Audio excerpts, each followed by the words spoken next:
ಇಲ್ಲಿಂದ ನಾನು ವೈಯಕ್ತಿಕವಾಗಿ ವಿಶೇಷವಾಗಿ 140 ಕೋಟಿಯ ಜನಸಂಖ್ಯೆ ಪರವಾಗಿ ಅವರಿಗೆ ಸ್ಪೆಷಲ್ ಸಲ್ಯೂಟ್ ಅನ್ನು ಹೇಳಲಿಕ್ಕೆ ಇಚ್ಛೆ ಬಯಸ್ತೀನಿ. ಅದೇ ರೀತಿಯಾಗಿ ಭಾರತ ಸರ್ಕಾರ ತೊಗೊಂಡಿರ್ತಕ್ಕಂಥ ಏನು ನಿರ್ಣಯ ಇದೆ, ಇದೇನು ನಡೀತಾ ಇದೆ, ಇನ್ನ ಮುಂದೆ ವರಿಲಿ. ಇದು ಒಂದು ಹಂತಕ್ಕೆ ಬಂದು ಮುಂದೆ ಬರ್ತಕ್ಕಂಥ ದಿನಗಳಲ್ಲಿ ಇಂಥ ಭಯೋತ್ಪಾದನೆ ನಮ್ಮ ದೇಶದಲ್ಲಿ ಆಗಬಾರ್ದು ಅಂತ ಒಂದು ಭಯ ಹುಟ್ಟತಕ್ಕಂಥ ಕೆಲಸ ಆಗಲಿ ಅಂತ ತಮ್ಮ ಮುಖಾಂತರ ಹೇಳಲಿಕ್ಕೆ ಇಚ್ಛೆ ಬಯಸ್ತೇನೆ.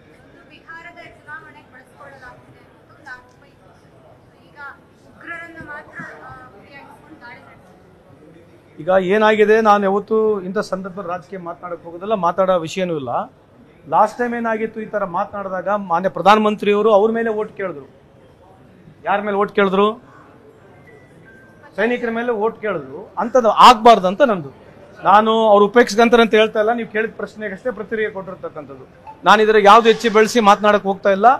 ನನಗೆ ಭಾರತ ಸರ್ಕಾರ ಮಾಡಿರ್ತಕ್ಕಂಥದ್ದು, ನಮ್ಮ ಆರ್ಮಿಯವರು ವಿಶೇಷವಾಗಿ ಏರ್ಫೋರ್ಸ್ ಅವ್ರು ಮಾಡಿರ್ತಕ್ಕಂಥದ್ದು ಏನಿದೆ, ನಾನೇ ಹೇಳ್ತಾ ಇದ್ದೆ, ಇನ್ನು ಮನೆ ನುಗ್ಗಿ ಹೋಗಿ ಹೊಡಿಬೇಕು ಇವರಿಗೆ.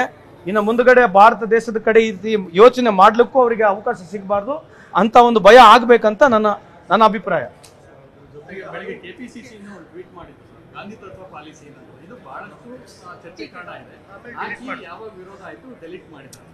ನಾನು ನೋಡಿಲ್ಲ ರೀ. ನಮ್ದು ರಾಹುಲ್ ಗಾಂಧಿ ಅವರು ನಮ್ಮ ಪಕ್ಷದ ಏನ್ ಸ್ಟ್ಯಾಂಡ್ ಇದೆ ಅದ್ರ ಬಗ್ಗೆ ನೀವು ಕೇಳಿದ್ರೆ ನಾನು ಮಾತಾಡ್ತೀನಿ. ಅವ್ರ ಸ್ಟ್ಯಾಂಡೇ ನಮ್ಮ ಸ್ಟ್ಯಾಂಡ್ ಇದೆ. ಆಮೇಲೆ ಇದು ದೇಶದ ವಿಚಾರ ರೀ.